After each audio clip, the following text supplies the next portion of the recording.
that checked connection for a long time. But hey guys, happy Tuesday. It is 9:07 where I am, settling into the day. I'm actually going for a massage later, hopefully. The weather, we just got a dumping of snow and it is gross out. But today's topic, which I did not put in the title, so I'm gonna have to do later, is around social media, kind of the safety of it. There's so much in the news right now. There's so many interesting things on how to use social media as a connectivity tool, a community tool, but also, like, as we know, so many complexities and fine lines between it. There's so many blurred lines.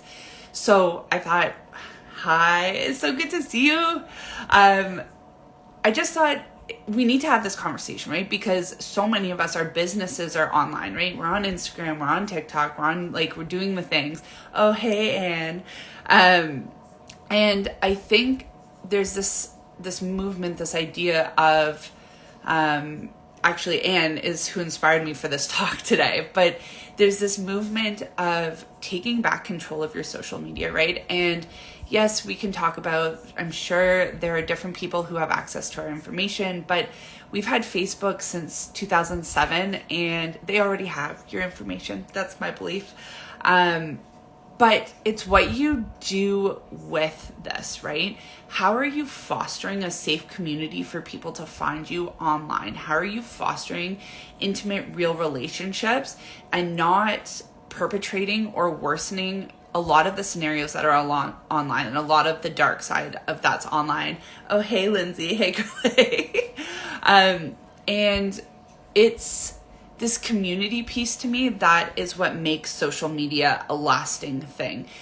If everything was bad about it, our society has a tendency to try to move away from the things that are very toxic for the majority of the population. And there is a lot of issues with bullying and unkind comments and all of these things. But as an individual and as a business or a brand or a community leader, how are you showing up online to make a difference, to change that narrative and to create a space on the internet that is safe for people to come and be seen and be loved and like just be a part of the group, right? Like, how are you stepping up to change that narrative? How are you stepping up in order to have people want to communicate with you, with the people around you?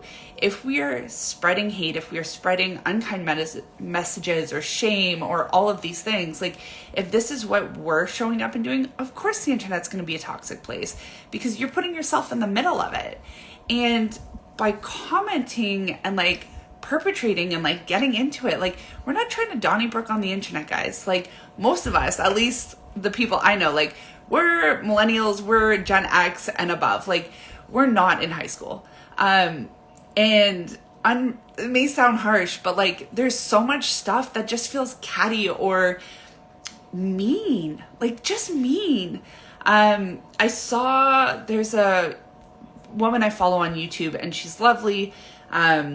She's recently reconnected to her God faith and she's been talking about it, and she reposted a comment, and I'm not going to repeat it, but it was just cruel. And it was about infertility and all of this stuff. And it's like, how in our right minds are we getting on a keyboard and being cruel to other people or being unkind? We can completely disagree.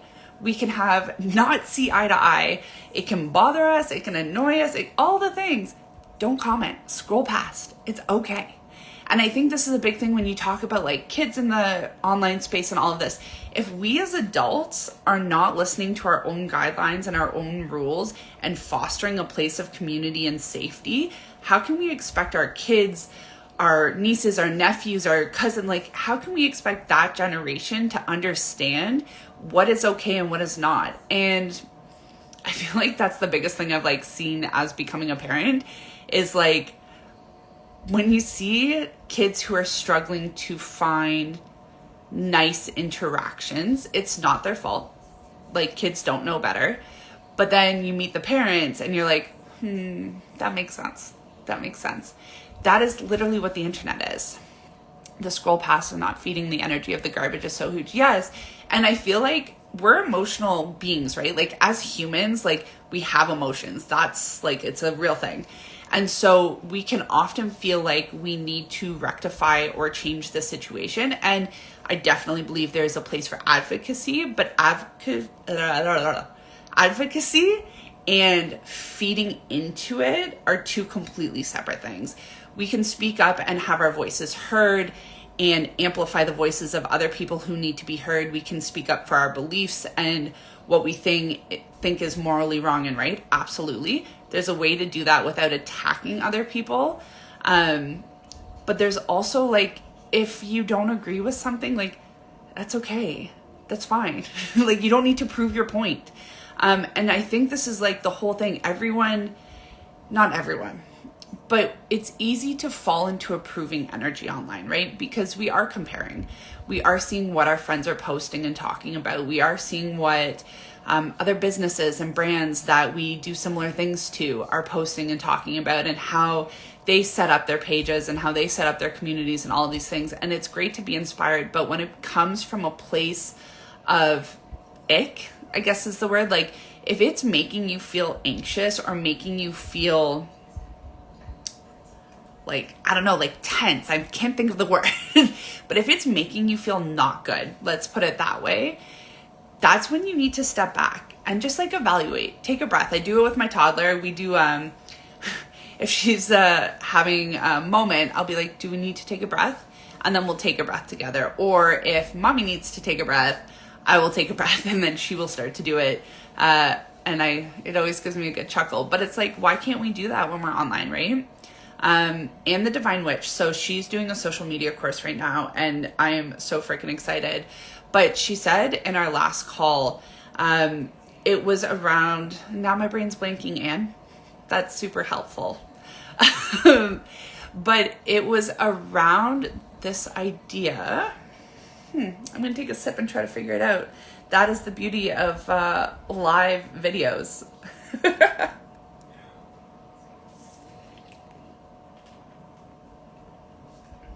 It's gone, guys. That thought is gone, and I think that's okay. Yes, it was, thank you.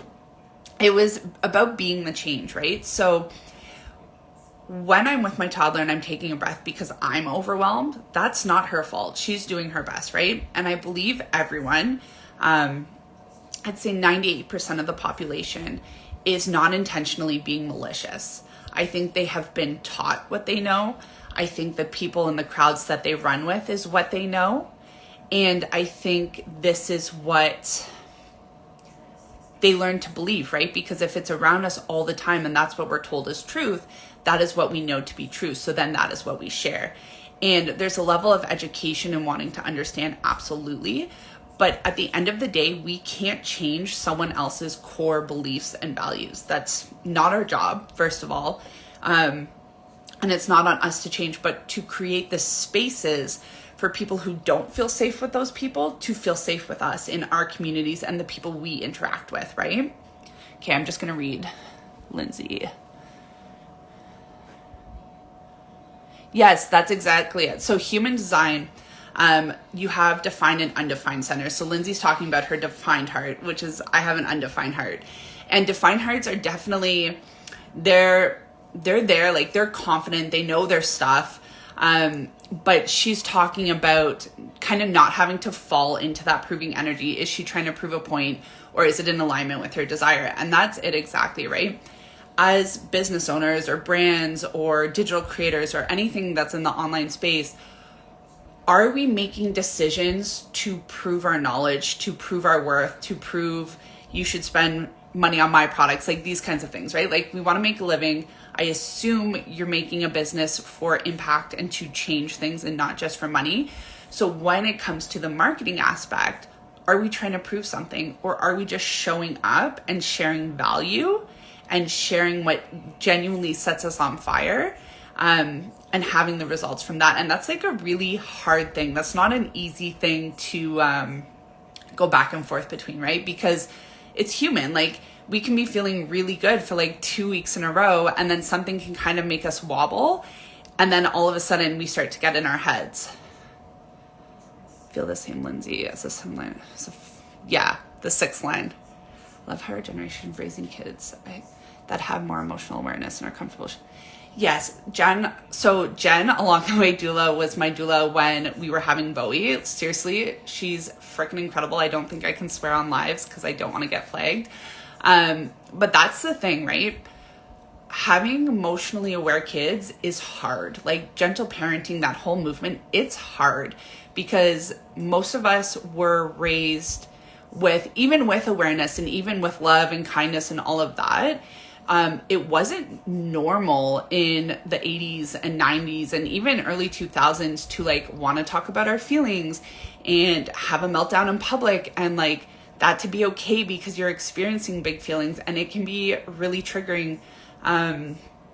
Side topic is Bowie had a doctor's appointment, and she had her first tantrum, and it was in public at the doctor's office with an older crowd, because her pediatric clinic is in the same crowd, and nothing I could do could settle her down. Like she was feeling the things.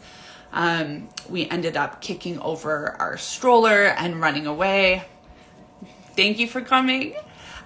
She ended up kicking her stroller and all these things, and I was mortified.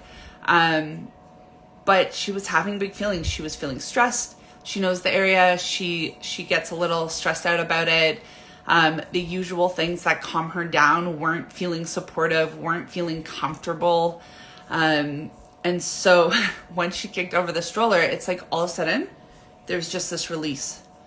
And she's like, okay, I'm good. Let's go. I'm ready for my appointment. And it's like this thing, it's like, we have to find the ability to create space, right? And this goes back to the social media thing too. We have to find the ability to create space in our lives, in our energy, in our surroundings for those we love and care about and those we want to connect with and create community with, to experience their things and to talk it out and talk through it, but to experience the things and then know that you're still going to love them and feel safe. Mortified because of others think I stopped caring. Yes, I need to get to the stop caring point. It was honestly, she was feeling the feelings, and I feel like it was the first time. And it's like people were giving me looks. Some moms gave me really sweet looks, which was lovely, but there were a lot of older clients, patients that were giving me not nice looks. But that goes back to my self-awareness, right? Because it's like, my kid is experiencing something. I am sorry that it's very loud. For sure, it's uncomfortable. But like, she's a kid. She's not even a year and a half old. And after the fact, I was able to reflect on that and able to understand that. But it's definitely hard in the moment, right? It's hard in the moment to regulate yourself. And just like when you see commentary online that triggers you, or triggers like that response of judgment, that fear of judgment, and you're like face to face with that fear of judgment, it can bring up a lot of stuff. And I think that's like one of the biggest things, right? Because you can get to that point where you stop caring, and like that's the goal, right? Because kids were seen, not heard, and never, absolutely, 1,000%. So Jen said, because kids were seen and not heard, and never an inconvenience in that generation. And it was very much, don't talk, don't make eye contact, don't do those things. And then we're good, right? Rachel, oof, having your own back as a mama is next level. I love that. Yes, that's the thing, right? And I just feel like the conversations where we're talking about energy and holistic and all of these things, it's so easy to forget that literally every aspect of our life is connected. Like there are lessons in business systems that are related to my child going to her pediatrician, right? I'm afraid of judgment because the mom or the older woman is looking at me like, how can you not have control over your kid? And I'm thinking, oh my God, my kid's experiencing her feelings, F off, please. But my mind is saying, oh, I'm a bad mom because I can't control the situation. And then in business, I'm talking about systems and I'm like, yo, guys, this is great. This is life changing. But there's maybe a little voice in the back of my head. And it's like, well, what if they don't find it valuable? What if they don't find it works for them? But like, that's the whole point. Everything is different for someone. And like, another way of saying that is like, something that works for you will not work for me, and vice versa. And like, the beautiful thing about adaptation and awareness and talking and all of these things in community is you get to share resources and figure out what does work for you and what doesn't, and take little bits and pieces and make your own way to make things work for you, right? Make your own way of support and support systems and support groups and support communities. Like, there's this, like, we need to move away of trying to jam ourselves into a box, right? Also, is anyone actually drinking coffee or tea right now, or is it just me?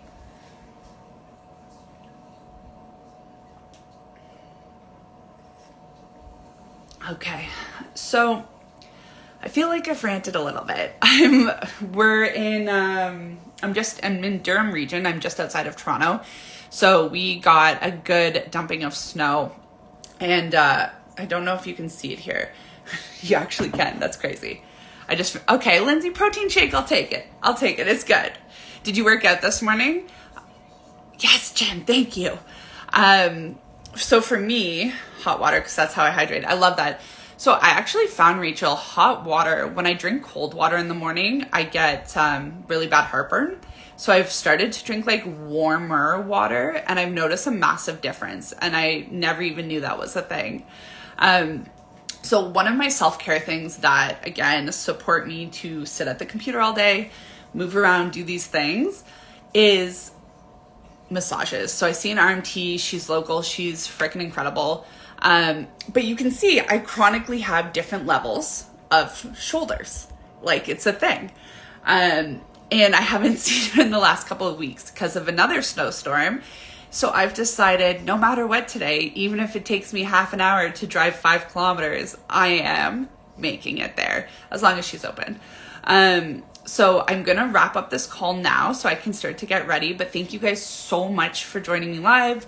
My intention is to be doing this every week. I really just love chatting. I love having a coffee, breaking up the day. Always feel free to send me a message, comment on a live if you're watching a replay, if you have questions, thoughts, anything.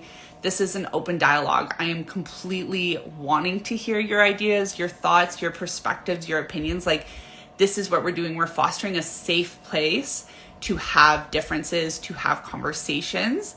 And just thank you so much for being here. And I hope to see you next week. Sending you lots of love. Bye, guys.